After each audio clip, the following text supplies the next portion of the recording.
大家好，我是圆圆。我今天要跟大家分享一个我在台湾最丢脸的经验。大家有听到吗？那是什么呢？是垃圾车。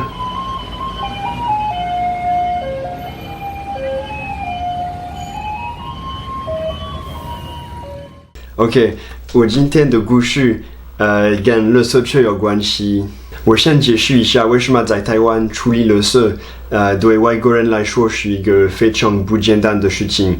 然后解释完跟你们分享我的经验。好，在台湾处理垃圾非常不简单，为什么？有4个原因。第一，就是有一点难知道，垃圾车几点会过来，而且经过哪一条街。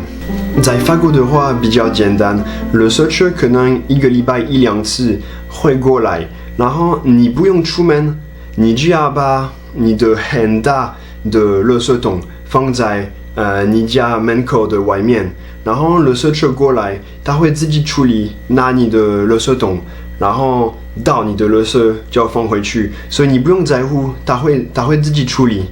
但是在台湾，垃圾车要到的时候，大家都要出门倒垃圾。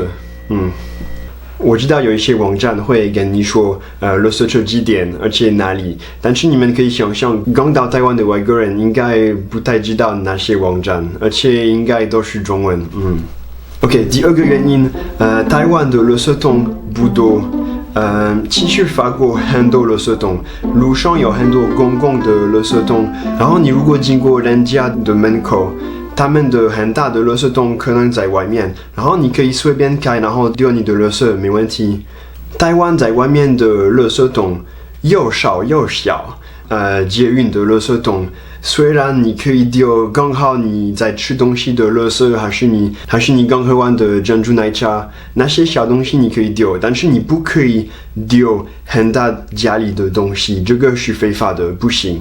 所以通常外国人会想丢一些垃圾，但是外面找不到垃圾桶，觉得很奇怪，因为在自己的国家垃圾桶很多。OK， 第3，在台湾垃圾可以分类很多不同的，而且是一个很认真的事情。比如说，除了一般的垃圾，你还有玻璃类、纸类、塑胶类、厨余类，很多东西。当然这样分类是很好的，但是一样就是外国人可能在自己国家没有那个习惯，所以突然要分类那么多，一定会做错。OK， 第4个，就是在台湾垃圾袋不可以随便买，不是，你要买很特别的，上面有一种票叫做印花，它的意思就是你要收费。可以丢你的垃圾，但是这样子的垃圾袋，台北蓝色，但是其他城市不一定是蓝色哦，要小心。而且这个垃圾袋它不是在超级市场你可以随便买，不是，你要特别跟店员说你要买收费的垃圾袋。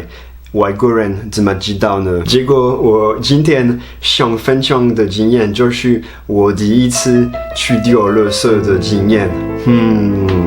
这个是我刚到台湾的时候，不到1个月，所以那个时候我还是完全不会中文，一点中文都不会。OK， 所以我刚到台湾的时候完全不知道垃圾那些规则。我的朋友跟我说，垃圾几点？可能他说晚上7点，在这个地方就好。那个时候因为时间不太适合，所以我一直拖延。所以可能我在台湾快1个月，已经有可能好几个垃圾袋真的要丢。我终于决定 ，OK， 今天我去丢垃圾。所以我拿所有的垃圾袋，有一点重哦，然后我出门找对的地方。我看很多台湾人一样在等垃圾车，我跟大家等垃圾车来，大家开始丢垃圾。所以我在准备把我的垃圾丢在垃圾车，但是呢，突然垃圾车的老板开始骂我，很生气的骂我。那个时候我不太懂，因为那个时候我只是学大家，所以我想跟大家做一样的，但是我不懂为什么他是骂我呢？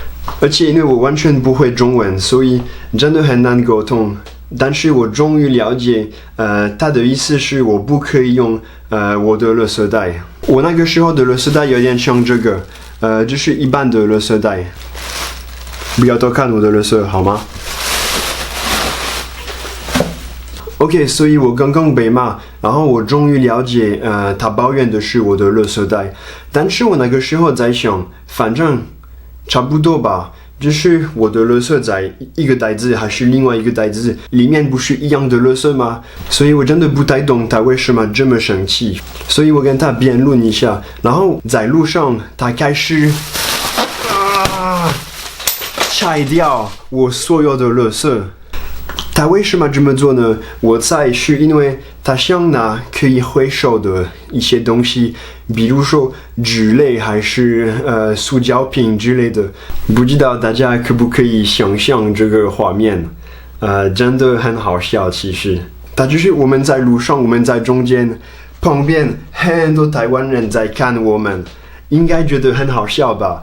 然后我就是完全不懂要做什么。我看他拆掉我的垃圾袋，然后他拿一些东西，然后其他不可以回收的东西还在路上，然后我的垃圾袋被拆掉，所以我真的没有办法做任何事情，我也没有办法带回家，因为垃圾袋已经拆掉的，超级丢脸的经验。而且啊，他拆掉我的垃圾，然后他可以捡的一些垃圾。所以他是仔细看我的垃圾，我有一点觉得没有隐私的感觉，你知道吗？有人看你的垃圾，他可以批评你说，这个人有这种垃圾，我很奇怪。OK， 最后呢，就是在旁边看到发生了什么事的很多台湾人，决定要帮我一下，所以很多友善的台湾人帮我把可以拿的垃圾放在他们自己的垃圾袋。这样我终于可以处理好，然后很丢脸的走路回家哭。我觉得你如果决定要去住在国外，其实你会发现很多你完全不会有想到的小细节，比如说怎么处理垃圾，你突然会发现跟你自己的国家跟你自己的习惯完全不一样，然后你会遇到那些很尴尬很奇怪的经验。不过我觉得这个也是住在国外的很有趣的一些方面。好，跟大家说下次见，拜拜。